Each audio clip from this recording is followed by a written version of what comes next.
Yeah, we gotta talk. Class is in session.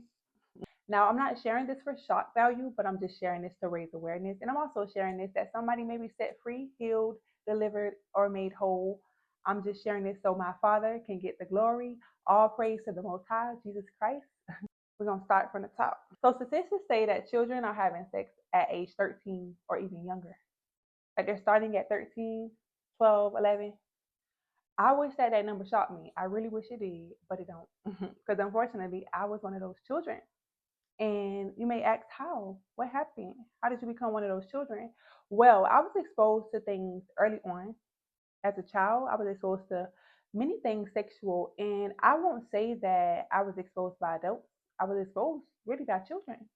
And that's not talked about enough. Child on child things, like things that children do, things that children know. And one may ask, how does children know about so much adult things?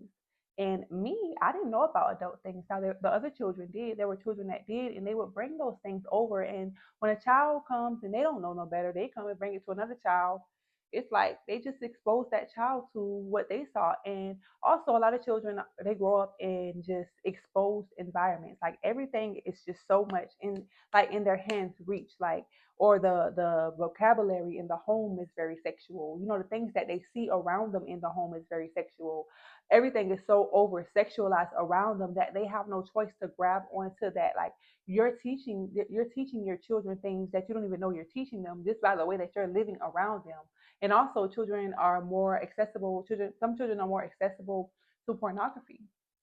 That's the thing as well. So they're very much polluted at a young age. This trash is put into them at a young age, and they take it and they go to other children and they just spread it around. They just spread it around. So that was a big part of my story. That is where it started. Just children being exposed by other children, by the things that they knew. Because in my household, yeah, we ain't got none of that. In my household, it wasn't nothing like that going down. Ain't nothing like that going down. But as I said, it was the outside world that basically planted that seed inside of me. And from there, y'all already know the vibes. Y'all had the fake cousins, the fake family members who know you're not their cousin. They know you're not their family. The neighborhood kids, they ain't, you know. So a lot of people have been exposed, as well as me, by the fake family members and things of that nature. And that's how it was all birth. From there, that birth so much things in me, spirit of confusion, the spirit of promiscuity. Now, confusion is, y'all know, y'all see confusion. We see confusion every day, and we see how far confusion has brought us as a people. The world is confused.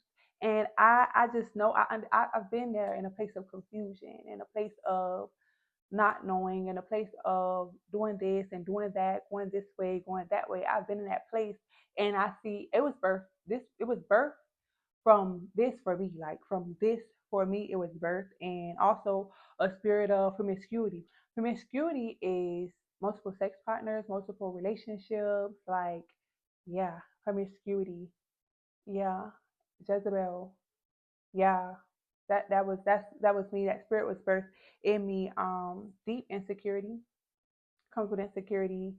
And it also came with ultimately silence. I was silenced, and not because I didn't want to speak about these things, but as a child, your brain is not even developed to even know how to process these things, or the things that is happening to you, or the things that you're going through, or the things that you're seeing as a child. You really don't know how to cultivate these things and put them in words to even be able to speak. So no, it wasn't like I didn't want to say anything. I just did not know how to say anything, and that silence went on. It went on from a child to my teenage years, all the way up until adulthood, until I gave my life to the Lord Jesus Christ, and He healed me, set me free, and delivered me. And now I just share it with others in hopes that I can help somebody else, in hopes that I can help somebody else not go down that same route, help a child be way more educated, or help a parent know how to educate a child, or how to be an open space for their child to come in and share things that may have happened, or things that may be happening now, or things of that nature. So that's just what this is all about. So we're going to teach on these things, and also just how with that, all those open doors, and just that free range, free game. I was free game for the devil to do really what it is that he wanted to do. As I was old enough, to now recognize that this is going on, sex sex was a part of my life. And now with sex being a part of my life, sex has consequences. And everything that comes from sex came from sex. You know, STDs, abortion, STDs and abortion, years of emotional and spiritual damage, guilt, shame, regret, and as I stated earlier, silence. Um, Silence. And that's all consequences of doing things outside of God's will. God has a will for us. God created man and woman. He created them to be one. Man and woman, He created them to be one. He created that covenant of marriage for a male and a woman. And with that being said, that is God's standard for sex. He created sex for marriage. So when you have sex outside of those terms, there's consequences. And I had plenty of those consequences as I just listed. There's many of you who have those consequences, you know, and things of that nature. So I had to go through those consequences. But we don't talk about what happens when we step outside of God's design enough.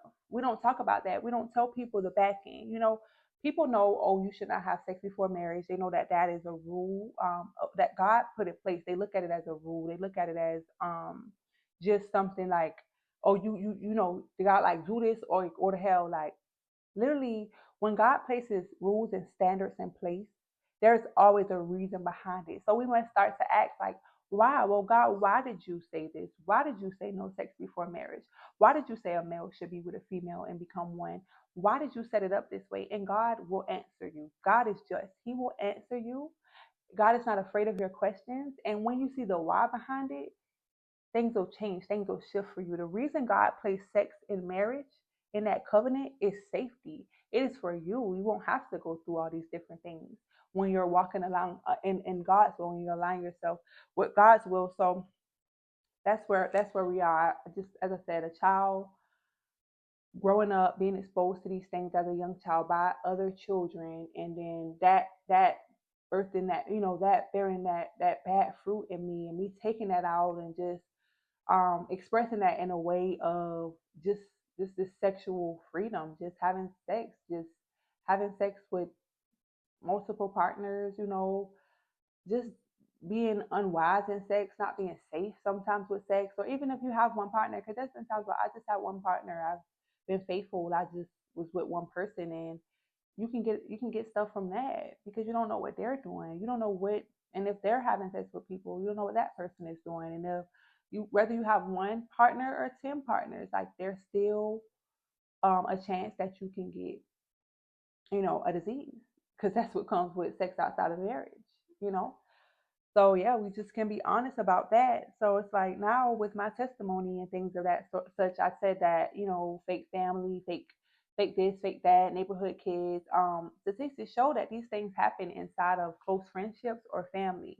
So it's important that we educate ourselves on these things, educate ourselves on the child on child, because people don't talk enough about child on child. Like when a child comes to another child and shows them something, or when the child is exposed to something and they bring it and they just take it to the whole house of other children who did not want to know about these things. I see people. I talk with people all the time, and they share with me the things that they experienced as a child with their cousins or with their play cousins, and how it has affected them and how it has affected others in the family as well. And you know, it hurts me to see it, but it also makes me want to raise that awareness and want to do what God has called me to do and expose these things, shine light on these things, because there's so many children who may have not been like me. I was very silent. I did not speak up. I had a mother who definitely she advocated for that, to speak up, to tell her if anything, but the devil had my mouth zip tied. I wasn't saying nothing, and it's like I said, I just did not know how to, and that's where silence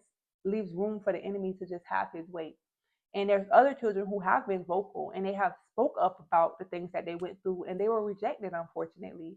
And that causes problems too. We have a whole generation that is rebellious. We have a whole generation that does not respect the church. And unfortunately, there were things that either happened in their homes and they shared with their parents, or it happened at a wicked, perverse church, a place where they felt like they could be safe and they felt like they can go to someone and tell them, you know, maybe what is going on. And then that spirit that was on that person came on to them. and did some things to them. And then they tried to tell grandma, or tried to tell auntie, or tried to tell uncle, and they didn't listen because it's their favorite bishop, it's their favorite pastor, it's their favorite deacon.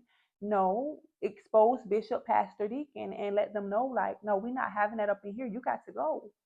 You got to go answer to God for what you have done. We have to stop protecting the people that hurt us. We have to stop protecting people because they're family members. We have to stop protecting them in a sense of they're just continuously hurting others in the family, or consistently hurting other friends of the family. We can't let that stuff happen. That's not how it should be. That really disgusts me.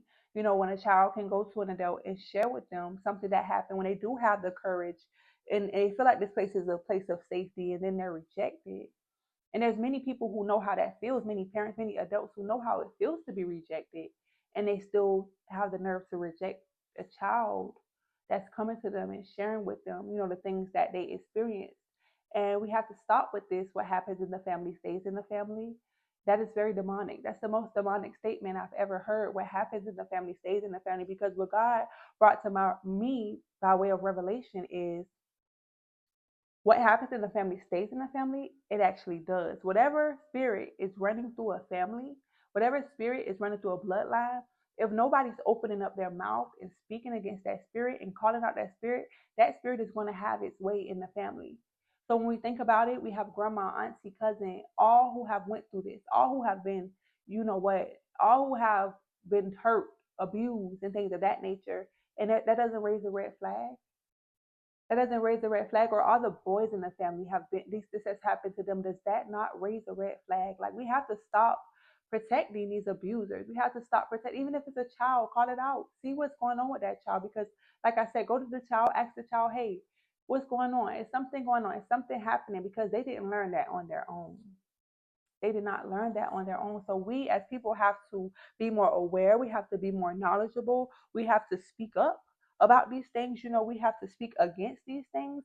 We have to teach our children not just about sex, but about purpose. Because if we don't teach them about sex and about purpose, they'll go learn it from elsewhere. They'll go learn it from the internet. The internet is the worst place that a child can be in these days, because it's so much exposure. If it's bad for an adult, oh my goodness, it's definitely bad for a child to be there. I'm so glad that I did not have the internet when I was that little, like these children have these days. We also need to teach boundaries. It's okay. We need to teach boundaries. We can teach these children every rap song, every this, every that. Teach them some boundaries. Teach them with no means. Teach them their body parts. Teach them these things, because there's so many children, and I'm just seeing this, and it's just so prevalent in these days. There's so many children that are uneducated when it comes to themselves, and all they know, they can quote a lyric. They can quote a lyric, and mom can laugh and hee hee ha ha while she dancing. But do she know these things? Do she know these things? It's so important, and it really grieves me when I see young girls just so sexualized. And I see the parents just happy about it. Like, they're just laughing. They're just thinking it's cute. It's not cute. It's not cute, because if they think that that's cute, if they think that the lyrics to a song is cute, somebody else thinks it's cute too. And they can come to them and recite those same lyrics. They can come to them and recite those same things. And they're going to think it's cute. They don't know. They don't know no better. Children don't know no better. They don't know no better. They don't know no better. And it's like, no, she not just came, she didn't just come out of the blue being fast. She was exposed to it. So it's important that we protect these children, and protect them from the things that we may not have been protected from, or the things that we may have been through. Because, as I said, the enemy, he starts early. He's very strategic. He starts early. He wants to plant that seed in these children early. He wants to plant that seed in us early. That's why a lot of us have been through what we've been through. He's very strategic. But guess what? God, it starts early as well. And he's very strategic as well. And if we raise our voices and share the truth, even the ugly parts of it, even the painful parts of it, healing can happen. Awareness can grow. And somebody's story might change because you told yours. Like, you don't know how important our testimonies is. Like, this is so important for me to share so I can help someone else out. And there's a scripture that I came across, and it says, wisdom is justified by her deeds. Now, that scripture is just talking about how, like, the word wisdom, it holds so much value. So my experiences, the things that I've went through, and when I thought as a child, when I was a child, I thought as a child. Now I'm an adult. Now I'm an adult, so I know how to be an adult. I know adult things, but I gained knowledge. I gained that this is wrong, this is happening, and this is wrong. This should not be. And then even through my sexual history, I gained knowledge. And with that knowledge, I turned it into wisdom because I took the knowledge that I knew and I brought, there was action behind it. Like I didn't want to go through this again. I didn't want this same thing to happen. So that produced wisdom. Now I have that wisdom and that wisdom to share with others and that wisdom to turn the pain that I experienced into purpose, and that purpose to help others to be set free, to be healed, by way of my testimony. So I'm just thankful. And like I said, yes, sin birthed so many consequences in my life. Sin, sex outside of marriage, it birthed so many different consequences in my life, and I'm grateful that the Lord can take it and use it for his glory because I sit here now almost 3 years celibate.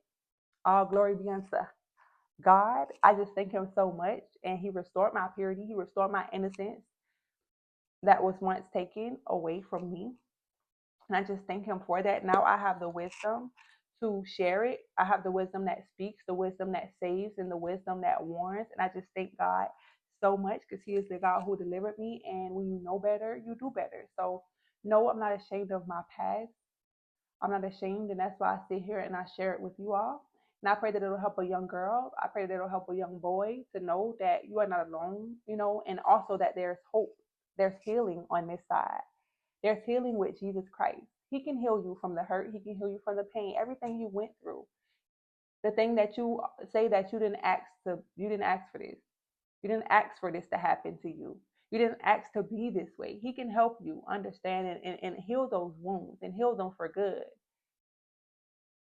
Not with the other things, not with the coping mechanisms, but with the healer, Jesus Christ. So I just think, it's time to heal. It's time to let go. It's time to be who God calls you to be, not the false identity that you have put on because of the thing that hurt you, because of the pain you experienced. It's time to be who God created you to be, fearfully and wonderfully made.